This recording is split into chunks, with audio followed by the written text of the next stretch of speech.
Real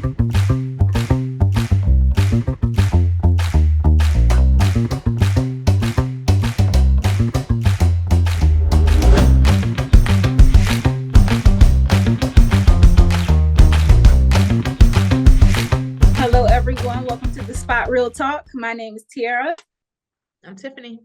I'm your man, Ron. All right, my man, Ron. I like that. Well, we are back here today to talk about one of our favorite shows. The Chi is back with the second half of season 6. So they left us on a big cliffhanger. A lot of drama went down last season. So definitely excited to see what they got for us in this second half. This episode was titled The Aftermath. So we're going to get into that in a second. But please make sure you subscribe to our channel, like the video, click that notification bell, okay? Because we got a treat coming very soon. And it has something to do with the Chi. So you're not going to want to miss out on that when it drops. So that notification bell is going to be very, very important. Also, make sure you let your friends and family know. Follow the Spot Real Talk. Look at our new backdrops. You know, we always keeping it fresh for y'all. So gotta show love. All right. So we got the housekeeping out the way. Let's go ahead and dive into this episode. Right off the bat, I noticed that the tone of this episode was a lot different than last season. It felt very tense and, you know, stressful. You know, everybody was very scared and a lot went down. You know, Vic had just he had just got news of what happened with Emmett and Rob. And so he's, you know, putting on his Superman cape like, I'm going to take Douda out. And that's what we were all thinking was going to happen. And then... Oh, go ahead, Tim. I was saying he's put on his ghost uniform, the black hoodie. All the black. Yep. And, you know, getting ready to go in there and handle business. But at the very beginning of this episode, we see Bari stops him. Mm-hmm. And, you know, I like how you see that a lot in this show, how they're holding each other accountable and kind of helping each other from making wrong mistakes and stuff like that. So we've seen that a lot, especially in this episode. And so it's first up with Bari. And then, you know, if that wasn't tense enough, you see Emmett's restaurant in the next scene and this big drive-by shooting with, you know, everybody's in there, Papa, Jake, Emmett, and it's like anybody could have got hit. But like you say, Ron, these shows got enough bad shooters. God, and it was intentional this time that he wanted to miss. He was just trying to send some warning shots. But see, the problem with warning shots, though, you can hit somebody because I was about to say he sprayed that place up. Yes, he did, and Douda wasn't happy about it. So you know, because like you said, I mean, not only are you tearing up the spot, but you know, you could hit somebody accidentally if that's not what your intentions were. Absolutely. So I don't know.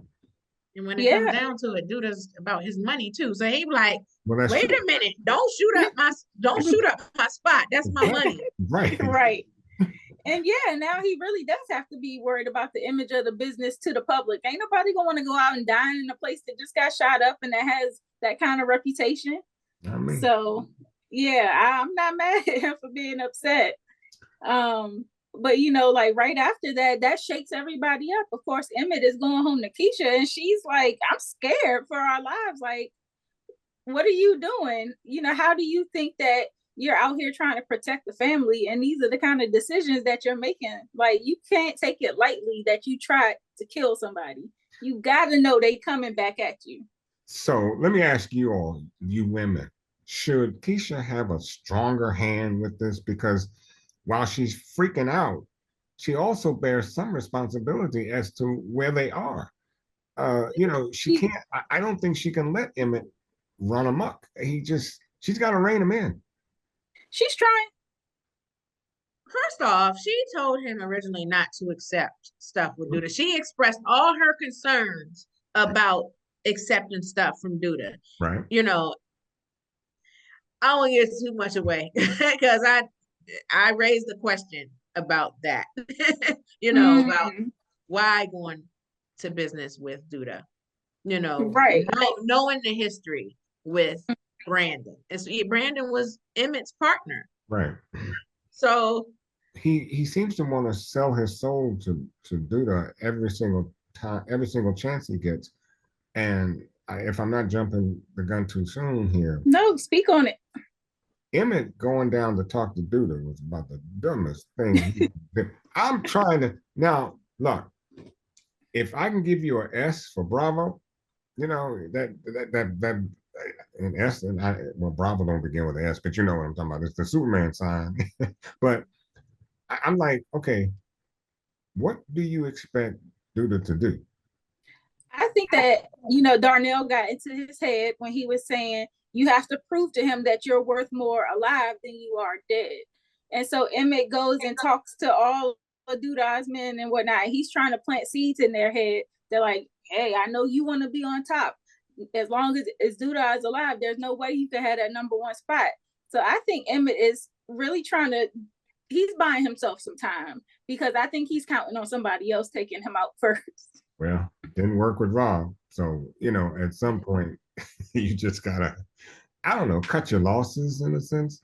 But, well, I guess if you think about it, it's probably the only move he had, because if he did nothing, for sure, Douda would come after him and try to kill him.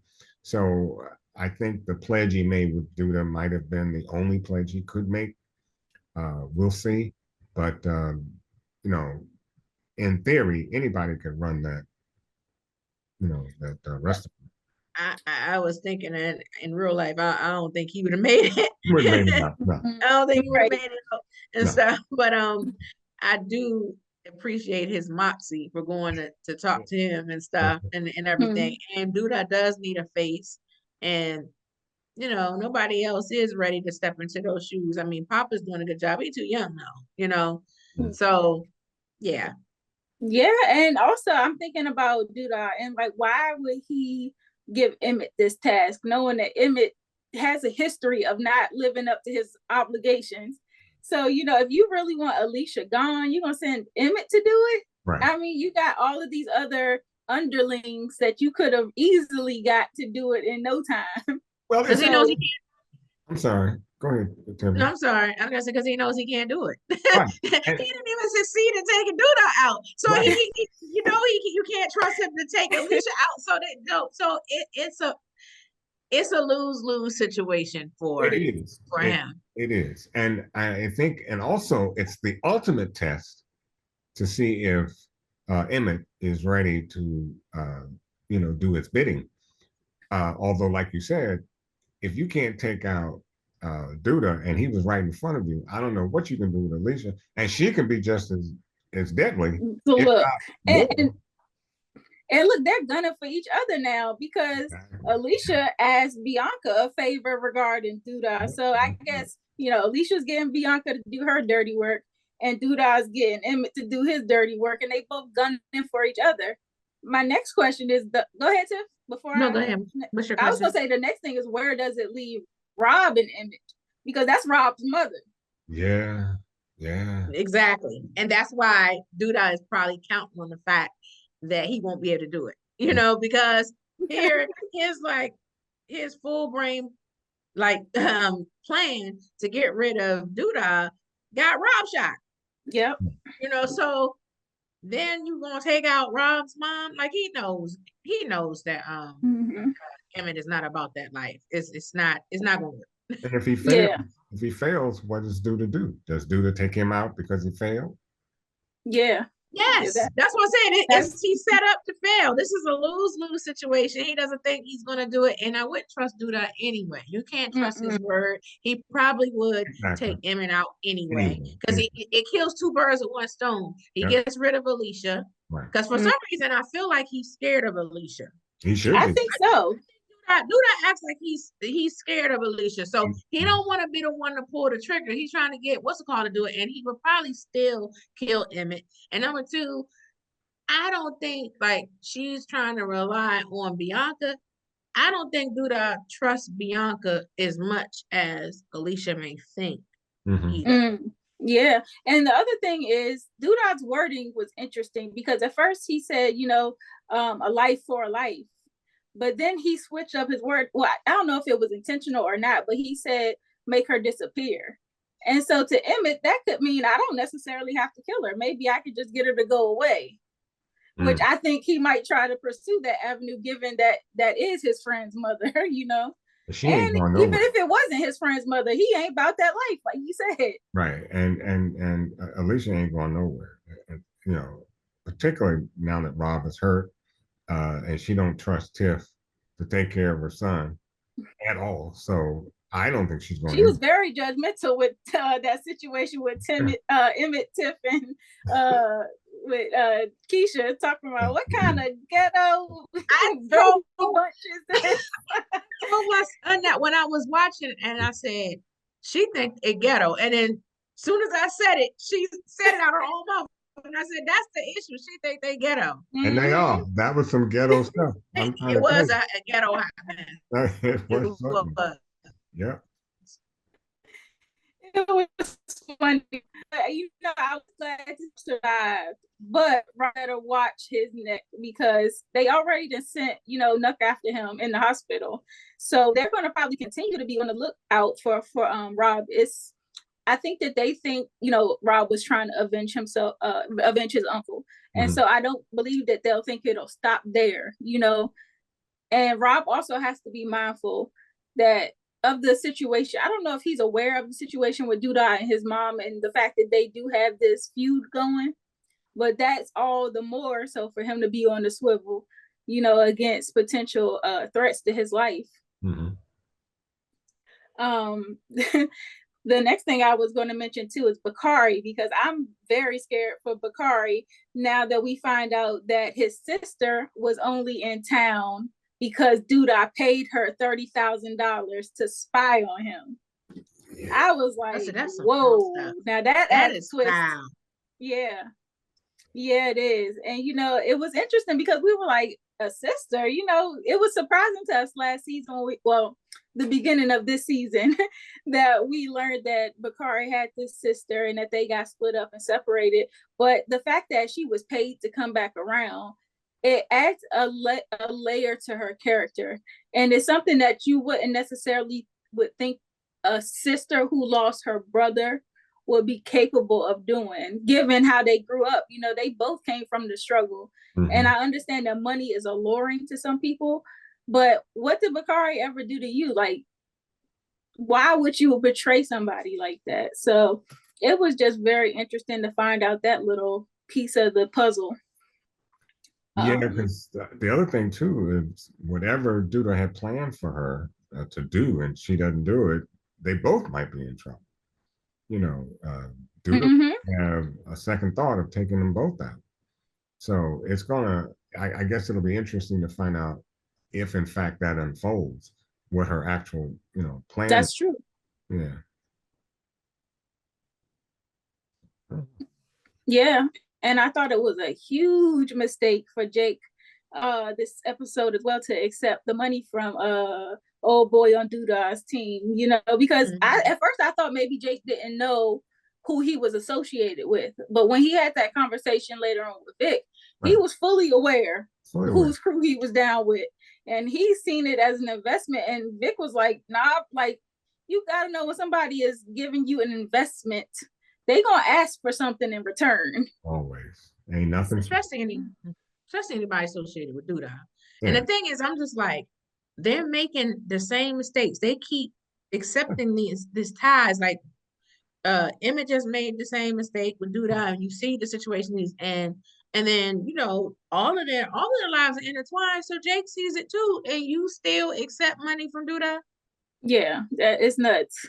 They just can't seem to stop selling their souls to do it.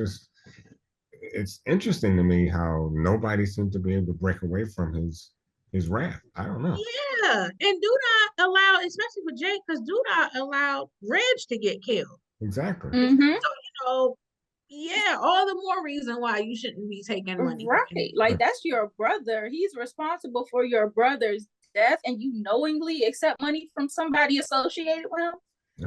Yeah, that was a very dumb decision on Jake's part.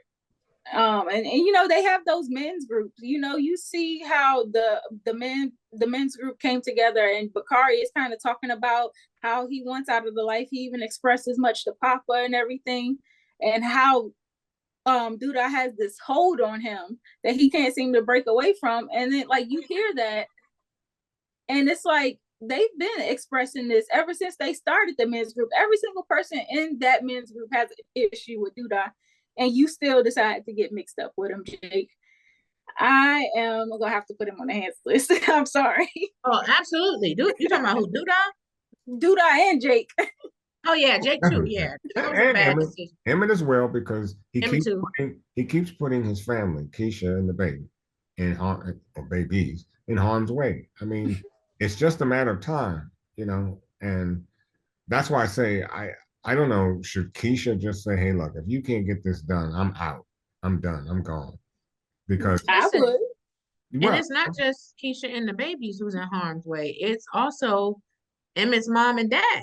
Well, that's true too. Yep. Yeah. You see Jada and Darnell like stressed out, worried about him, trying to figure out like how can we help you get out of this, and you know it's just too much, and everybody's roped in, literally everybody. I almost lost my thought. I was even thinking about it from the perspective with Papa and his father last season, because that's got to also be a big theme that's going to be happening this season with Papa recovering from his father's death. It seems right now like Papa is taking the high road and he's trying to, you know, make sure he follows the straight and narrow. But if he found out who was responsible, would he seek revenge? You know, does he have that vengeance in his spirit? It doesn't seem like it right now. I would hate to see him do it like Darnell. I would hate to see Darnell go after it. I don't think it would be a good idea for Darnell even to go after Douda. You know, and I certainly would hate to see Papa do it. Papa's not a killer. None of them are. I don't know too much of Darnell's background, but you know, Douda is slick. And I think Darnell's about that life. I was about to say Darnell said I think Darnell has a past. Because he showed us in the first part when he was talking to him and stuff. Darnell has a past. He does. He does. I wish he knew more of it, but it would have to be somebody like Bakari, because he could get close enough to him. But you know, you'll be a martyr probably because you'll be putting your own life at risk. So, but I think if it was going to be effective, it would have to be somebody that's inside, close. Well, I think about it could be Bakari, but he also could lose his life in the process. Yeah. Because I think about a long time ago, the interview that we had with Lena. And when you asked about why Ronnie had to die, My namesake. Your namesake, right? And you know what she said? Like the consequence, it comes back around. Like Ronnie, yeah, he saved Kiesha, but he killed Coogie and stuff. So the consequences. So what happened with Bakari? Bakari killed Coogie's killer and stuff. And now, like, say if he kills, you know, Douda or whatever. I mean, anything can happen. I'm rooting for Bakari because I'm seeing a different side of him. So I'm rooting for him, but I'm also nervous for him too. I mean, Bakari was also responsible for Gemma's miscarriage. So it's like, I feel like he would be somebody that could write their own death. And you live by the sword, you die by it. So, you know. And ain't it always when they get that redemption arc too? Always. Yeah, I told you. I was like, be careful the redemption arc. Even though like Vic and Emmett have gotten a redemption arc too. I mean, their character development has been really good. Well, Emmett hasn't killed anybody yet either. No, yeah. No, he just attempted. Right. You know, if I call that an attempt, I just say you just took a gun and started shooting. But, yeah, they need some gun range lessons or something. But then, like everybody does, you know. Listen, not a killer. Like he even called him up and told him to be there alone. And you see, dude, I knew right away. He was like, he called me and told me to be there alone. So it was obvious. Yeah, you might as well have called him up and said, look, dude, meet me at a certain place so I can kill you. You know, another thing that I found interesting was Tiff and Bianca, because we know Bianca was mixed in with Douda in the earlier half of the season. And then she asked Tiff, after getting a taste of her weed, you know, she was like, do you want a partner where your products can be featured in my store and it can be like a partnership or whatever? But then we know that Tiff and kind of, you know, snuck in and took that business from Douda. And so it's like, well, with her being a direct competition and being in the cigar lounge where Douda is known to hang out, does that make her a direct target? And I think it does. And her association with Rob makes her even more of a target, because Douda specifically said this episode, go and see if Tiff is up at the hospital, because we know wherever she is at, if she's out in the hallway somewhere, she gonna lead us to Rob. Yeah. So, you know, I'm like, that makes things very dangerous for Tiff too. And I don't even know if she's aware of it, you know, because it seems like this is her first introduction to Bianca, and she may not know who Bianca is mixed in with. She don't know maybe some of the association. She could probably draw a conclusion from the fact that Bianca has the cigar lounge and she's seen Douda at that same lounge. I mean, I would have steered clear on that alone. And they were successful at moving Rob back to the house. So Mama got money. Yeah, now the question is, can Douda find that address? I don't know. And is Bianca going to be loyal to Alicia? Because Bianca might be the one to give him up. Yeah. That sounds to me like maybe where the that weak link is, because she may go back and say, I know where Rob, you know, where he is. I don't think that. I think he might be on to Bianca. I mean, not just yet or whatever, but I think she might try to play the role or whatever. And Douda doesn't trust easily. Right. So I was gonna say, I don't think she has him wrapped around her finger. Not like she thinks she does. The way she thinks. Yeah. I don't think so. And the other thing is, you know, you said about Douda pulling up to Alicia's house. Like I said, he act like he's scared of Alicia, so I think he probably won't pull up to her house. No, he won't do it. He'll have one of his little minions do it, but he won't be him. Yeah. I'm early prediction. I think that it's going to be somebody in his crew that takes him out. You know, and that the young guy, the newest guy, I can't think of his name right now. But he seems like a likely suspect. He's playing both sides of the fence right now too. But I think he's a cop. Douda might take him out if he finds out that because last first half of the season he was making a deal with Alicia. Remember, so he had already expressed interest in partnering with Alicia. So it's like his loyalties are divided, and if Douda gets a hint of that, he's like a Dre. He's like a Dre. He is really ambitious. He is really ambitious, and I think he would do whatever to get to the top. So he's a wild card. Also, Nook wants to be at the top too. True. Nook really, because he was the one that put the bug in what's it called head, and Douda's head to get Q out of there. Yep. So I was like, he wanted to. So I wouldn't put nothing past Nook either. I think he's a very likely person to kill Douda. It was just something about the way he came into the scene last season, and it was something that Douda said to him. He like, where were you? And he never really answered that question. He wanted to know where he was, and kind of jacked him up, but he didn't say exactly where he was. And I'm thinking, okay, you might be a cop, but he skated right around that question. He skated around that question. He couldn't say where he was because he was meeting with Alicia. Exactly. Like to say that he was meeting with Alicia, what are you talking to Alicia about? You scheming. So that's why he could not say where he was. Okay. I don't think he's a cop. I think he is ambitious street dude. But Otis kind of gave him an out when he said, well, where is Emmett? And he was like, well, Emmett said you would know where to find. He's not hiding, basically.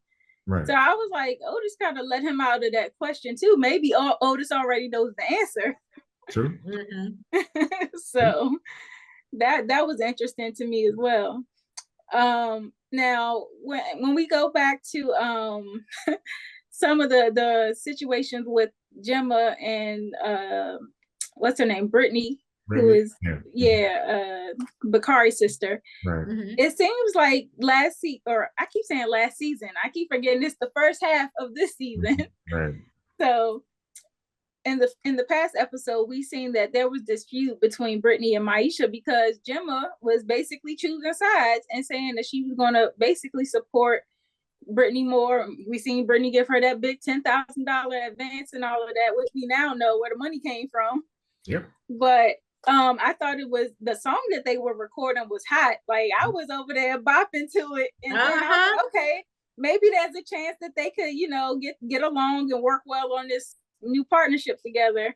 But then you got Gemma over here who's still kind of pursuing a relationship, it seems, and she's questioning her sexuality. We've seen her talking with Tiara. Yeah. I don't think she's got much question anymore. She's like, I think she's down for it. And, I feel sorry for Maisha because, she still has a thing for Gemma, in terms of the, working together and doing all that. Mm-hmm. They keep lying to her, like I going out to lunch together and leaving her out. Yeah, Maisha asked everybody if they wanted to go out for, grab something to eat. And the two of them are like, oh no, we got things, we each have things to do. And what? On social media, they together breaking bread. I mean, come on. Yep. Yeah, I would feel the way too, a little bit. Yeah. But, I thought that the fact that she went to Papa's event, you go back to what you know. Right. Kevin is out the picture. He went off to another state. And Maisha looked like she was warming back up to Papa. She had to stop herself. Mm-hmm. And I was like, uh-oh. Maybe that's where she needs to be, Well, the distance. You see, they keep recycling girlfriends. I'm like, mm-hmm. Yeah, and so I thought that it was interesting because we know that Kevin's character is left the show, and so they kind of incorporated him via a text message this episode where he's texting Maisha or whatever. So I wonder how they're going to continue to play that out and whether the distance will get to them, because we expressed a few episodes back how we didn't think it would last with the distance in between them, but they were adamant that they were going to put a strong effort into keeping it together.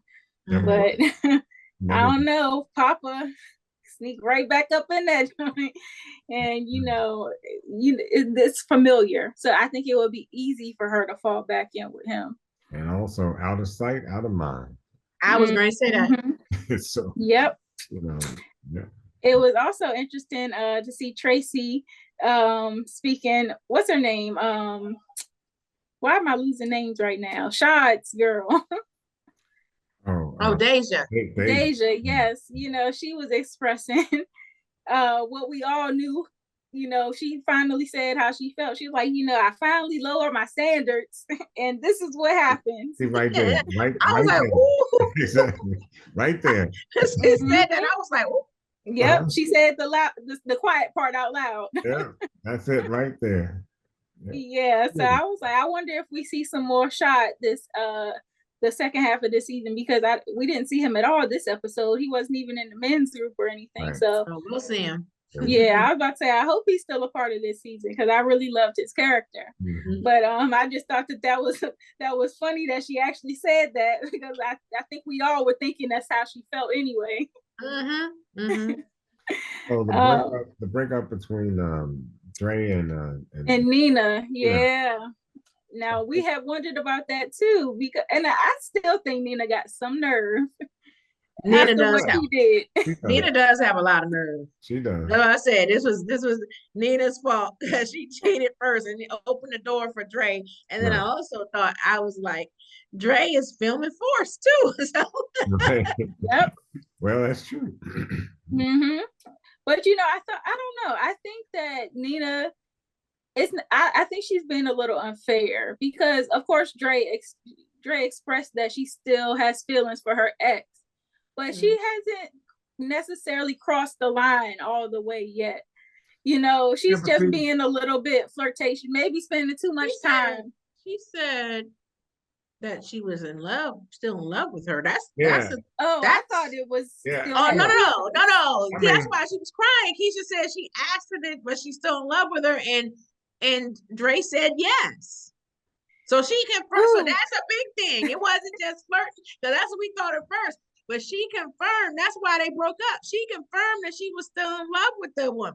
Well, thanks for the refresher, because that's a hard hitting. That's a gut punch.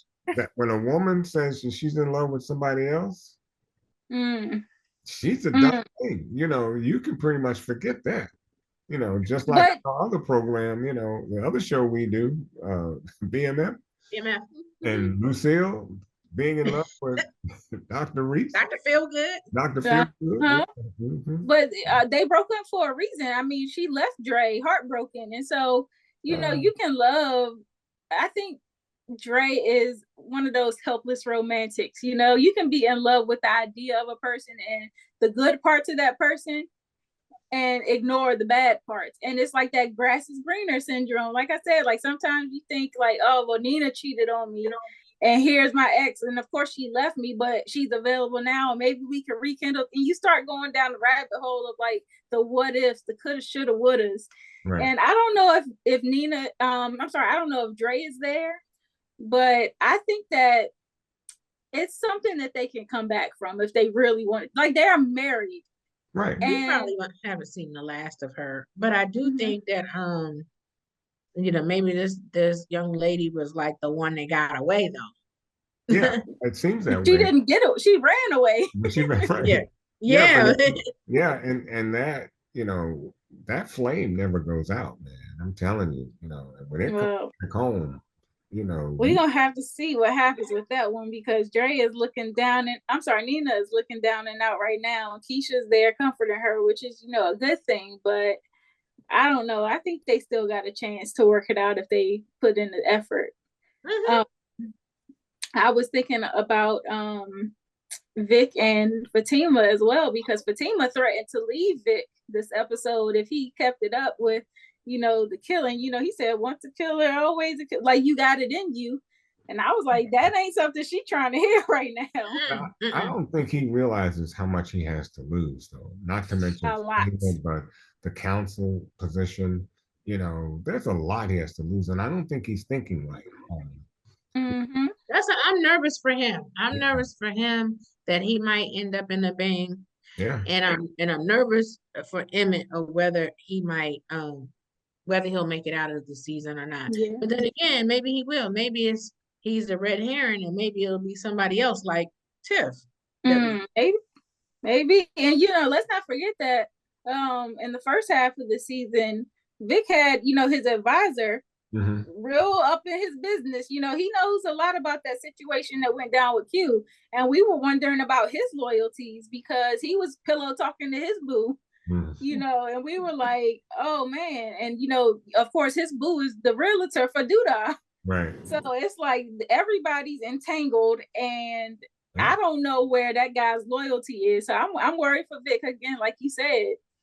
It's a lot. It's a whole lot. Let's see, what else didn't we hit? I think we got most of our talking points out the way. I think the only other thing I was going to add was about, oh no, I already got that too. So I think we are covered, actually. So the thing that I wanted to see from this season, I think, because I'm worried that it seems like a finale season, like And a lot of people are buzzing about that online because this is the first time we've seen them do a first half of the season and a second half of the season. And the fact that the tensions are so high and the stakes are high, it's like, is this show about to end? Breaking news, they already got greenlit for season 7. I mean, yeah. Okay. See, I heard that when I heard it, right. But I wasn't sure if it was confirmed because I'm like, I know people be trolling online too. No. Jacob and Luke confirmed it, and the Shy's page confirmed it. Okay, good. We reposted it. Good. Yeah, because I started to say a lot will be told in the next episode because although this one was a lot more went on the first episode than most times. Most times first episodes are fillers. Well, this is the 9th episode, technically. Yeah. But I mean, a lot went on. You were able to sit back and kind of say, "Oh, wow, okay." Yeah, we got right to it. We got right to it. Yeah. So I was happy that they opened up with a bang. They're renewed, as you said, Tiff. This isn't the end, so thank God for that. They're also on Paramount Plus now, so they're streaming through a new network. And they have a lot of new cast members joined too, some heavy hitters. Dean Hardison, Leon, some of our faves. And I was like, I was listening to Luke James and Jacob Lattimore on their Breakfast Club interview, and they were saying how there's a surprise, guest joining the cast as well. And I was like, oh, okay. So who is that going to be? They already got all these heavy hitters and Lynn Whitfield and, Curtis Cook and Tyler Abercrombie and everybody. It's like, oh my goodness, who else can they add? Jill Marie Jones. So I was really happy with the casting and the additions and how everybody just seamlessly kind of falls into place on this show. It's like they have the best chemistry. Did you guys have any other nominations for who can get the hands outside of Emmett, outside of Douda, obviously? Outside of Emmett and Douda? Outside of Jake, I think I gave Jake the hands for accepting them. You did. I will give Vic the hands for his thoughts. Were he thinking about killing somebody? Yeah, I mean, particularly because, like I said, he's got so much to lose, and obviously he's not giving too much thought behind it. So I'm not giving Vic the hands for that because I think he's trying to protect. There you go. I think he knew that Rob and Emmett got themselves in trouble, and they weren't about that life. And he was like, "Oh boy, now I'm gonna have to go save them," because he's a real street dude. They aren't. So he was acting out of protection. It wasn't like he had like a Jones to get back in the street. He really is trying to change. That situation with Emmett and them forced his hand because he knows in the street, like if you come at the king, that's what they say at The Wire with Omar. He was like, you come at the king, you best not miss. True. And they did. They came at the king, Douda, and they missed. So he had to get involved. The thing about it is once you're back in, you're in. It's gonna be tough. I think I don't know. I kind of feel like this might be it for Douda by the end of this season.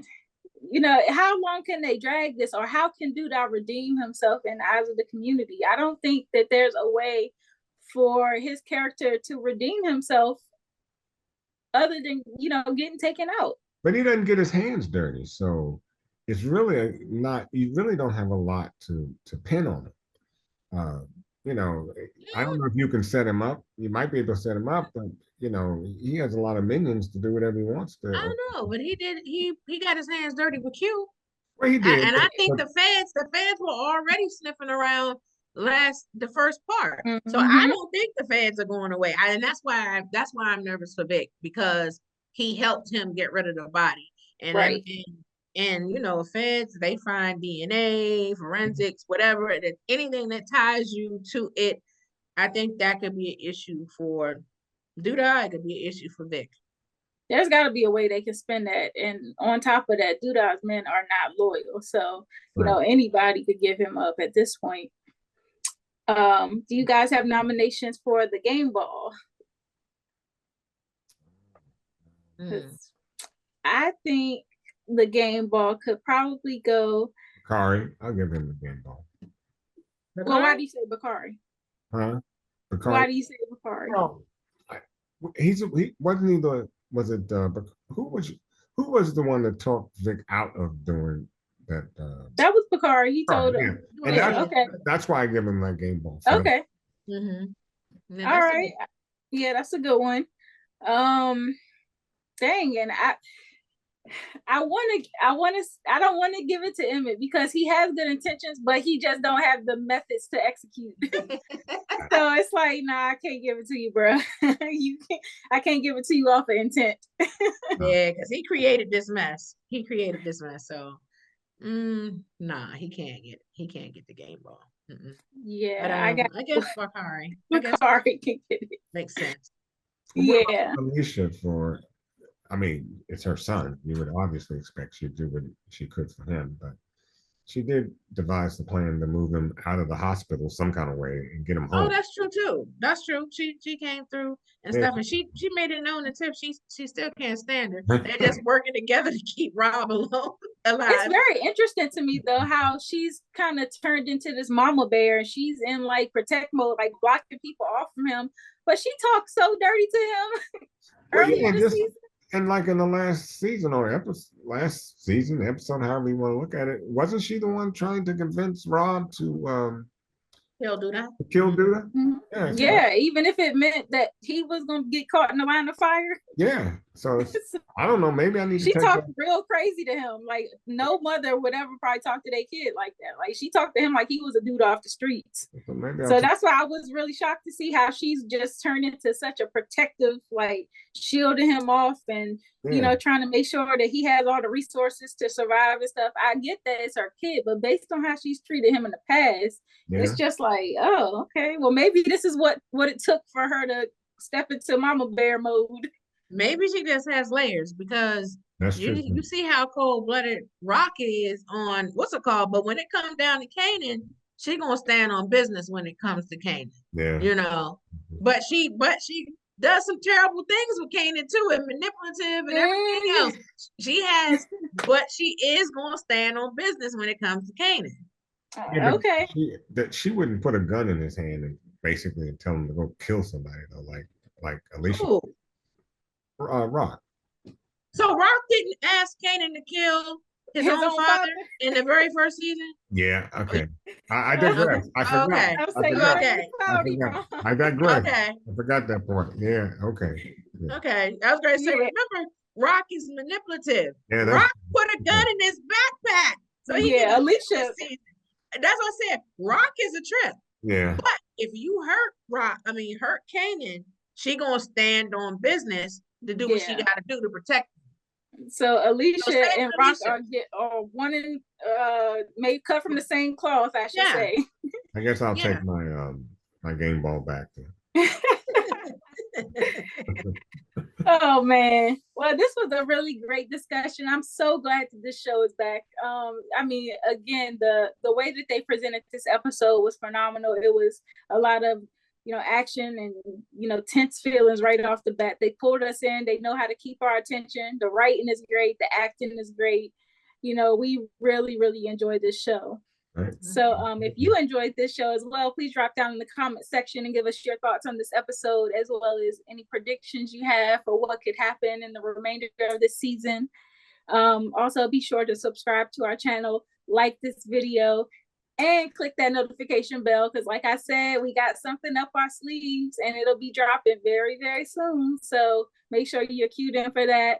Also follow us on all of our social media platforms at The Spot Real Talk on all major social platforms. You guys got anything else before we go? I think you said it all. Mm-hmm. All right. So on that note, we are going to call it a night. Please make sure you are back here next week, same time, same place, when we come back to the recap episode 610. Have a good night. Yeah, it's been a long time coming. They ain't come for my clock, they tugging it. Putting up numbers, 99 problems, and I still kept it 100. Yeah, it's been a long time coming. They ain't come for my clock, they tugging it. Putting up numbers, 99 problems, and I still kept it 100. Yeah, who don't play?